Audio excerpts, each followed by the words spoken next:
Welcome to Grumpy Strategists, Episode 7. I'm your host, Michael Shoebridge, and I have with me Dr. Marcus Hellyer, Head of Research at Strategic Analysis Australia. Dr. Hellyer, great to see you over there. It's great to be here, Michael. And welcome back from Indo-Pacific 2023, the extravaganza of all things naval and maritime technology. I had an awesome time there, and we can talk about it later in the podcast. And we will. So I thought we could cover a few things. The Pacific Agreement between Australia and Tuvalu, so some good news to start with.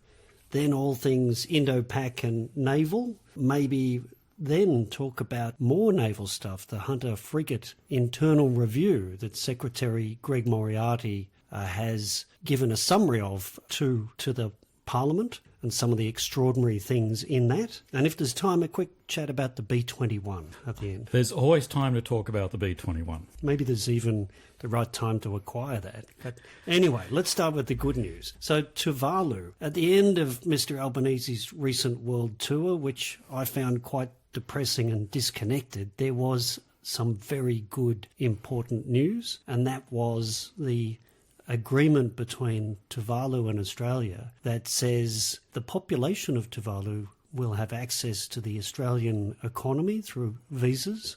This is driven by climate change because they're likely to go underwater.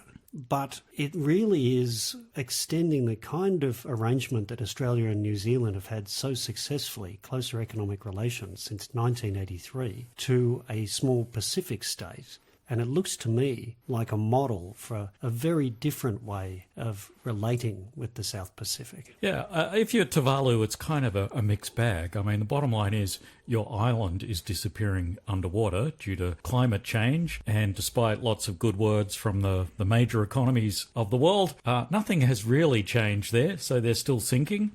So that's the bad news. I guess the good news is they have somewhere to go to. If you want to move to Australia, that's now an option. So probably a good outcome considering a lot of bad options facing them. Well, you're right. I mean, one thing about this is something that Australia and New Zealand should be doing with our South Pacific partners without climate change, meaning that some of them are going underwater, and without the push of an aggressive security actor called China into the region. I think it's taken both of those things to make Australia and New Zealand do this, but the real benefit is proper economic connections between the South Pacific populations and the Australian and New Zealand economies. We've got enormous workforce gaps in aged care, in health and education. We can't get the people to do those jobs.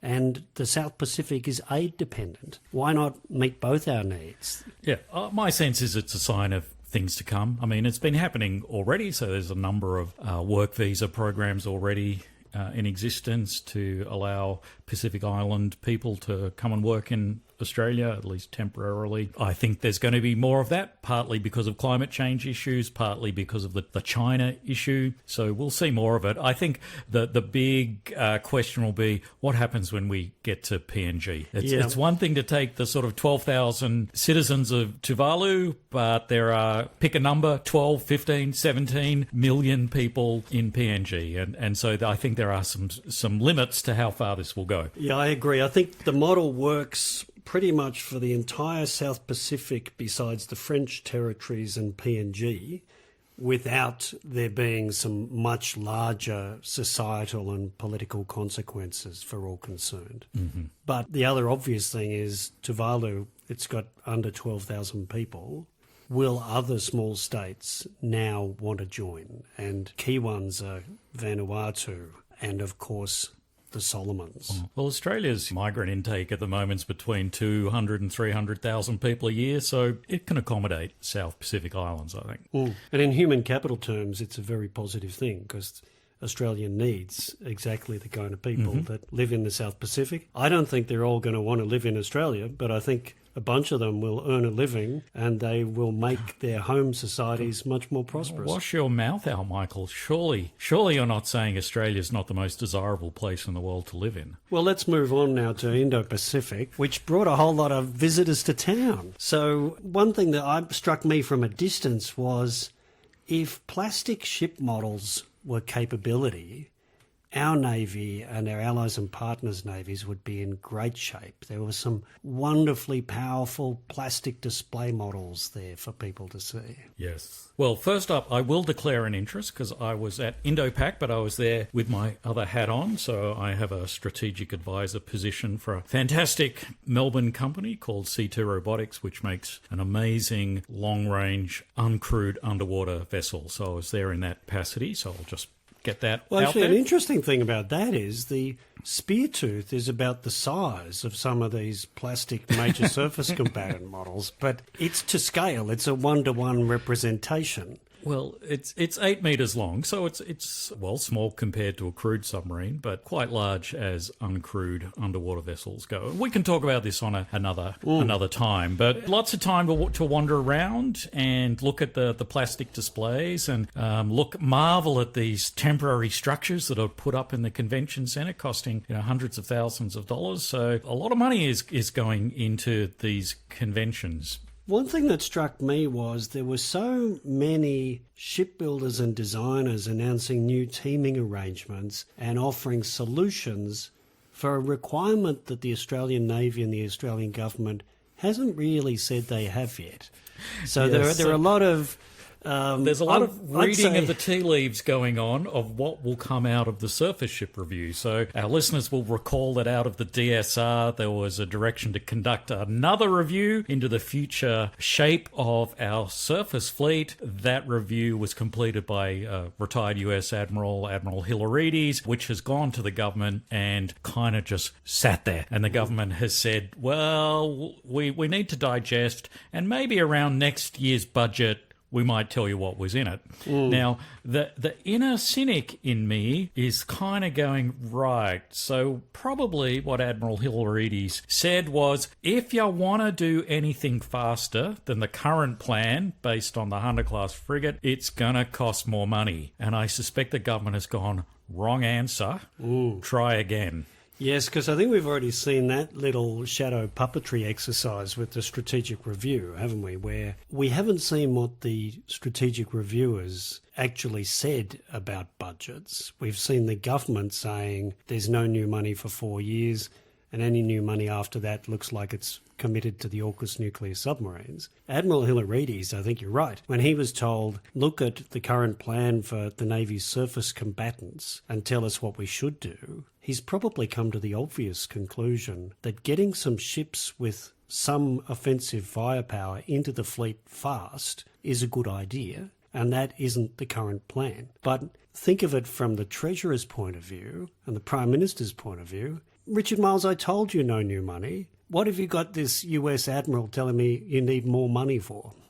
Well, the public information on the Hunter-class frigate program is that it will deliver the first ship sometime in the early 2030s, around 2032, and that ship will be commissioned and enter service sometime around 2034. And that's public information. I'm not inventing that. So we are still a decade away from having any new warships in the Royal Australian Navy, particularly since the Arafura-class OPV is becoming less and less and less capable every time we look at it, so it's hard to call that a warship. And I'd imagine that Admiral Hilarides may have observed that it's an unarmed vessel and that it's not right for our strategic circumstances. So you can imagine that gets cancelled. The Hunter doesn't deliver anytime soon and doesn't have appreciable offensive firepower unless you're a submarine, there's a gap here, and the gap looks like an up-armed modern version of the Anzac, and that's what everybody would seem to be proposing at Indo-Pac. That seems to be the reading of the tea leaves. The problem is, if you cancel the Hunter, well, you're starting again from scratch. Okay, so that may be a good thing, and there are advocates of that. If you don't cancel the Hunter, if you somehow shrink the program and say, we'll cut the back end of it, so it's meant to be getting 9 ships, we'll only get 6. Well, that doesn't save you any money for probably another 15 to 20 years. It does nothing to help you now. So if you cut the front end of the Hunter program, well, then delivery of the first ship would move from 2032 to sometime in the late 2030s, 2038 maybe, but the program's not going to last. You're not going to be able to have workers sitting around for another 6 or 7 years twiddling their thumb until it's time to start. So you either have to cancel it completely or keep going with it completely. If you keep going with it completely, there's no money for all of these alternatives. This proliferation of light frigate designs and corvette designs that we saw in numbers at Indo-Pac. Well, you get a little bit of money from the OPV, but of course a lot of the startup costs for the OPV will already have been spent, and you're only going to recover build costs of the later vessels. So there's that. But isn't there a dumber way that the government can move forward, which they just did with Land 400, the big army program? So that, just like the Hunter, really slow, probably wrong for our capability needs. The Ghost of Christmas Past as a capability. Mega project, 450. What did they do? They cut it in thirds, and we're getting 129, which has all of those downsides you just talked about. You have to do the big upfront spend, no matter if you get 129 or 450 of them. You don't open any options to do anything differently on funding in the near term because of that. And then probably your cost per item goes up because you're getting a smaller number. So you could do that with the Hunter. That's the government's dumbest option is to do that, and its second dumbest option is to pretend the plan's great and just proceed. Yeah, well, I have a bit of a feeling we're going to go with option 2 because doing anything else is all too difficult and would cost money. But again, who knows? But well, don't forget. It's an uncertain space, but lots of people are trying to fill it. Don't forget, one of the plastic display models was BAE's new. I don't know if you can still call it the Hunter or the Type 26. Maybe you've got to call it this is the big bad Hunter. I think you've got to call it the Gunter because it's actually got weaponry.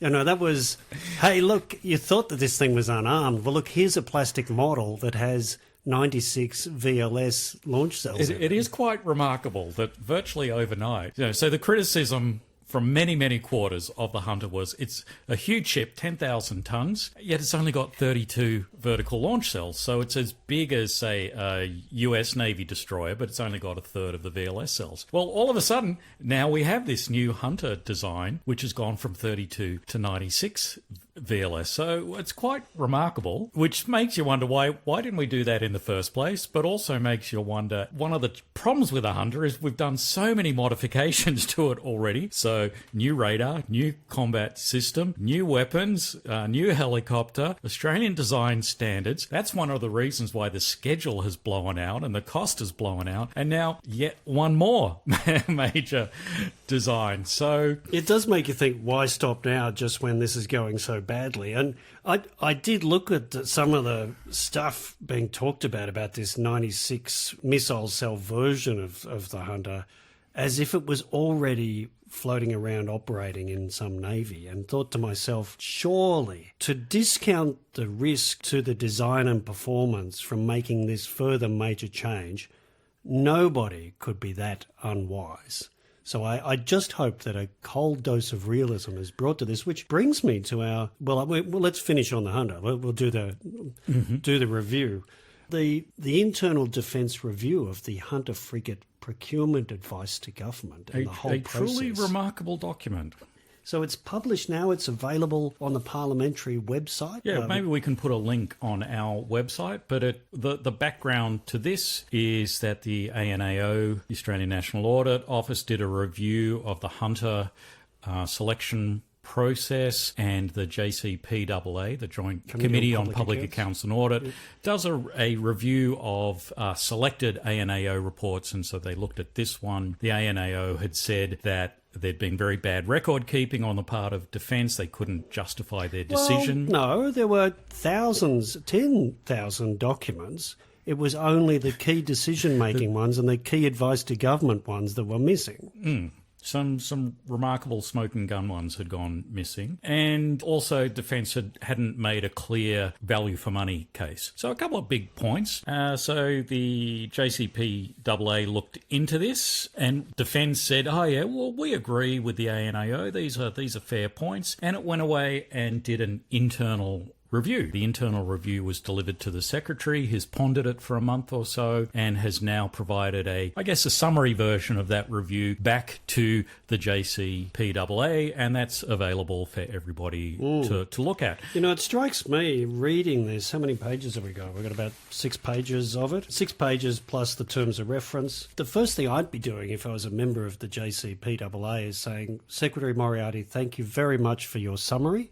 I would like the actual review document in its entirety, please. I think that would be good, because what we have here is I don't want to say opaque, but it is written in a language that is not accessible to the average Australian. I think unless you are a career bureaucrat, preferably one who has worked in defence, preferably one who has worked in the shipbuilding space, you're not really going to have much of an idea of what this is actually talking about. In fact, you can pretty much read this whole thing without actually knowing it's about a shipbuilding decision. Or $45 billion worth of public money. Yes. That said, I think there are some very interesting conclusions here, and I would actually congratulate Secretary Moriarty on publishing this, because some of the conclusions here are not at all complimentary of the administration of the Department of Defence under his leadership. No, and in fact, I think there's some personal responsibility here.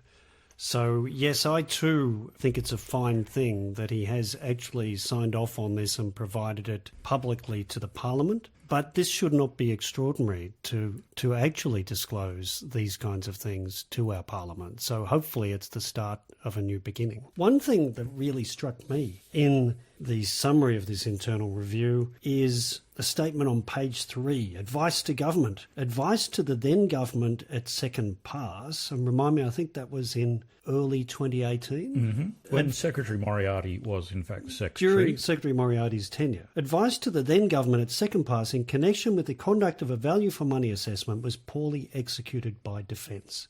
Now that sentence goes to the heart of the administration and management of the Department of Defence, because a core responsibility of the Secretary is to provide advice to government, and another one is to administer the department in accordance with its legislative obligations, and another one is to administer the expenditure of public monies in the department in accordance with policy and legality. So if advice to government at second pass on this $45 billion procurement... Second pass is the actual decision to go forward with acquisition. We have chosen... So it's the, the final decision, the core decision. It's simple, isn't it? This is to choose BAE and its Hunter frigate for our Royal Australian Navy. At a cost of $45 billion. If that advice was poor, the single point of accountability for that advice is the position of the Secretary of the Department at that time. So, yes, it's, I think, a brave decision on the part of Secretary Moriarty to publish this, but maybe he had no choice. But aside from those little details about it doesn't actually make it clear that this is about shipbuilding, unless you can read between the lines, there are right throughout this many, many relatively clear statements about the inadequacy of the process. So, what were a couple of highlights for you, Dr. Hallier? Well, so it says the advice to government was not complete at second pass. With respect to the material outcomes of the process, that being the selection process, about affordability or compliance and risk assessments. So essentially it's saying it didn't give good advice to government on the outcome of the selection process. It didn't give advice to government on the affordability of it, this $45 billion program. And it didn't give good advice to government on risk. These are all the if it didn't give good advice to government on those things, what did it give good advice to government on? And therefore you're forced to conclude that this entire decision, so the choice of the Hunter-class frigate, was based on poor evidence or incomplete evidence. And so, therefore, it's probably not surprising that since 2018, we've had schedule blowouts. We've decided, apparently, it doesn't really give us the capability we want. The department has since said that in its risk assessment, it now thinks it's the 9 ships are unaffordable within the $45 billion budget. Pretty extraordinary. So if you have a bad process, don't follow it, don't provide good advice to government, surprise, surprise, these things come back to bite you. Well, there isn't much else in a tender and selection process besides the material outcome, the affordability, the compliance with legality, and the appreciable understanding and advice around the risks. So it's hard to see what went right about this process rather than see what went wrong. In the words from the head of the department, who was the senior accountable official at the time. One other thing that really struck me about it was apparently this internal review spoke to a number of former and maybe currently serving senior defence officials that were involved in the process. And to quote the document, these senior defence officials considered across this period that there was sufficient advice provided to government to allow it to make a value for money assessment. Although it does remind me of the Profumo cabinet minister scandal in the UK, who was accused of having an affair with a lady of the night, and the tabloids went round to her after he denied it and said, well, he denies having an affair with you. What have you got to say to that? And she famously said, he would say that, wouldn't he? Yes, but I think what is going on here is that classic issue of basic public service rule number 1 is put it in writing. And I suspect what was going on here was departmental officials were talking to ministers, but ministers may not have wanted to have that advice put in writing. So advice around risk, perhaps, advice around the extent of modifications that would need to be made to the Hunter-class design to meet the government's requirements and the resulting cost, schedule and risk implications. I suspect there may have been a kind of tacit sort of agreement here. Don't put that in writing. Do you know, though, one of the clear insights from the Robodebt Royal Commission is just when powerful people don't want you to put something in writing, that is the moment when an official with integrity needs to put something in writing. And they will find out later, to their great cost and mortification, that it is at their expense that they haven't put it in writing. Mm-hmm.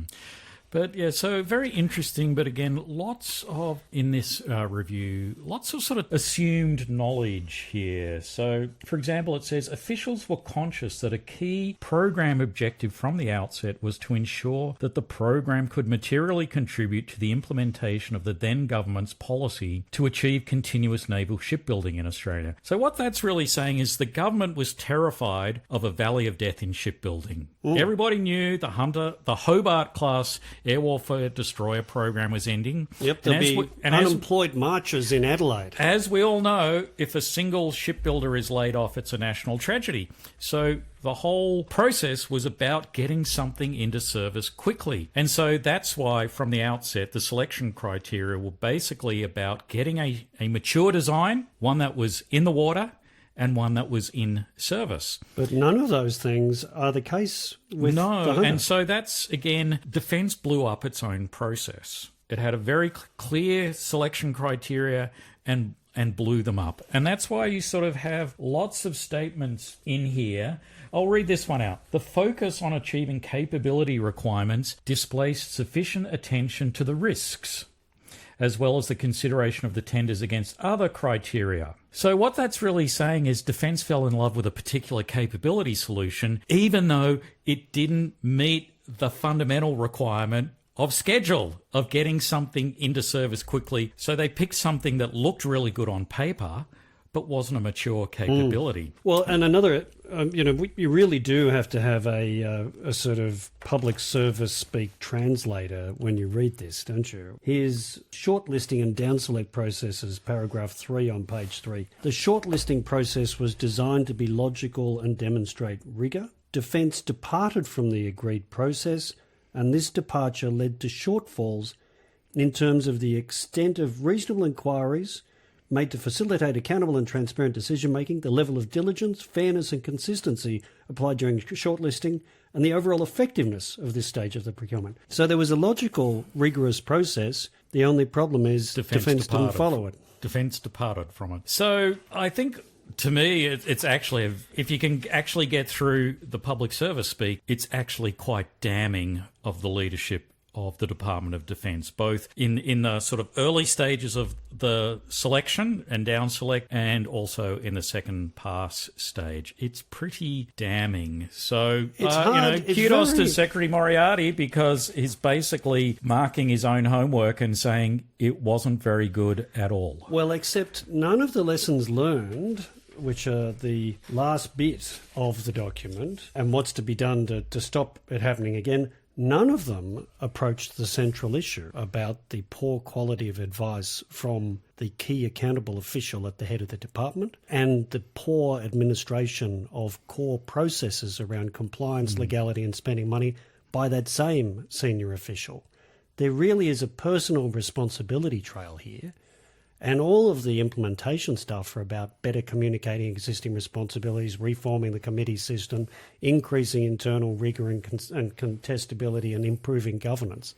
There's not a shred of personal accountability for any official that was involved in this process that was so deeply flawed. And I'll just point to one last point here. You and I, Michael, we're both old contestability warriors. I was in contestability for close to 9 years, I'd say, and you were there for probably about 3 years or so. Every time there is a disaster or a failure, the reviews say you need to strengthen contestability, and Defence doesn't do it. And then next time there's another failure and another review, and it said you need a stronger independent contestability function, and Defence doesn't do it. Defence likes having a nice pet contestability function that it can point to and say, see, we have one, but it doesn't actually want a contestability function that can truly challenge bad decisions. Well, the alternative is what I think is starting to happen, which is the Parliament reasserting its authority over the executive and over public officials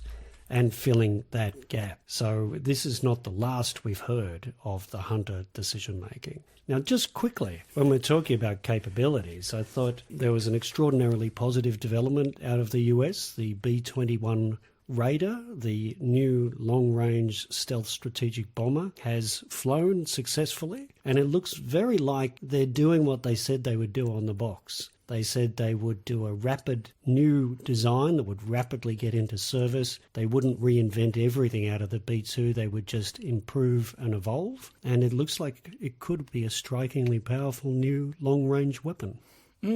So B-21, I'm a big fan of the B-21, and in fact I've written a book on the B-21, sort of suggesting reasons why Australia should consider it. I feel a bit kind of torn, because I've always been a strong advocate for the smaller, smart and the many, that we should be pursuing UAVs, uncrewed systems, small things that we can acquire en masse.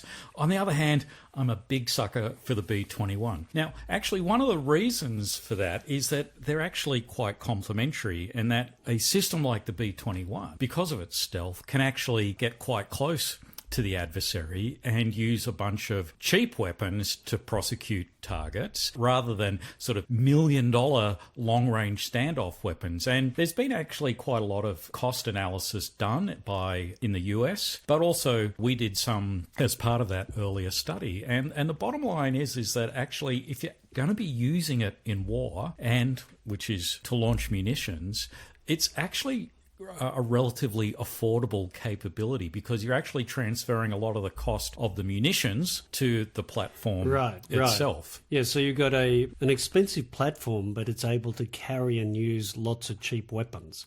Rather than you need really expensive weapons like El Razum to kill a ship. And just to remind people, this isn't a strategic bombing campaign of World War II kind of bomber. This can do things like anti-ship rolls. Yeah, so when I look at it, I see it as in a kind of operational sense, in that kind of deterrence by denial role of controlling the air and sea approaches to Australia. Operating as we did in World War II, we did actually have long-range bombers in World War II operating in the Southwest Pacific. And it was some long-range ground-based bombers that took out Japanese naval ships and aircraft carriers in combination with aircraft carrier-launched fighters. Yeah, so Battle of they played a role in the Battle of Midway, but actually in the Battle of the Bismarck Sea, sort of one of the most successful air operations conducted by Australia and the US in the Southwest Pacific, where they totally annihilated a Japanese invasion fleet, was with land-based air power. So, yeah, when I look at the B-21, I'm certainly not thinking nuclear weapons, but I'm certainly not thinking we're going to go and drop bombs on Beijing. I do see it in a kind of traditional deterrence by denial role in Australia. That said, the DSR was very clear on the B-21. It said, no, we're not interested. Well, when you say it was very clear, it had a throwaway line. I wouldn't be surprised if this was writing instructions to that team. That really was the most cursory examination possible, and I think all it did was kind of put a little bit of a fake moustache on the mannequin. I don't think it does anything. So obviously it's an embarrassment to have the possibility of getting, say, 36 B-21s for about a third of the price of 8 nuclear submarines that don't all turn up until the 2050s. And I think that is a reason not to have public discussion. But if we could go back in our little time machine 2 and a bit years to the AUKUS announcement, an AUKUS announcement that had Pillar 1, the B-21s, Pillar 2, all the fast-moving digital technologies that we haven't yet seen out of it. You could have put $200 billion into Pillar 2, fast-moving digital technologies, and $168 billion into the B-21s, and Australia would be secure and much more powerful much earlier. Well, I mean, we can all do that exercise of saying, what would you spend $360 billion on rather than SSNs? My own sense is the kinds of roles that we want SSNs for, in the little bit that the government has actually said of what we want to use SSNs for, I think something like B-21 would achieve that for a fraction of the price and sooner. Well, we're out of time, but here's a thought. If the AUKUS submarines are really what this government wants Australia to have, then it could take some of the decisions it must take now, like the East Coast base, like where the highly radioactive reactors are going to be stored. If it doesn't want to take those decisions, we haven't turned a sod on this thing yet. And maybe a sensible conversation with our AUKUS partners could at least these alternatives on the table, because one of them is very real, the B-21.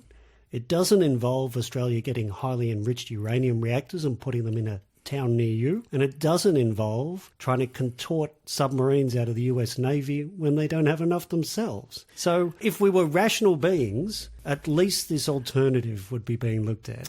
Well, yes, I have to agree, but you've made an assumption there, Michael, which is that a lot of these decisions are made for rational reasons, and I think you and I both know that that is not always the case. I think B-21 is kind of dead at the moment, but if the SSN program for whatever reason gets into trouble in another 5 years' time, it's possible B-21 could be resurrected as an alternative. But I'm not going to waste too much time advocating for B-21 at the moment, even though perhaps in my heart of heart I think it is a better choice for Australia. Well, I don't think many people need to advocate it. I think it is going to demonstrate by what it does that it's a real and powerful capability that would be very relevant for Australia. Anyway, Marcus, fantastic to talk with you.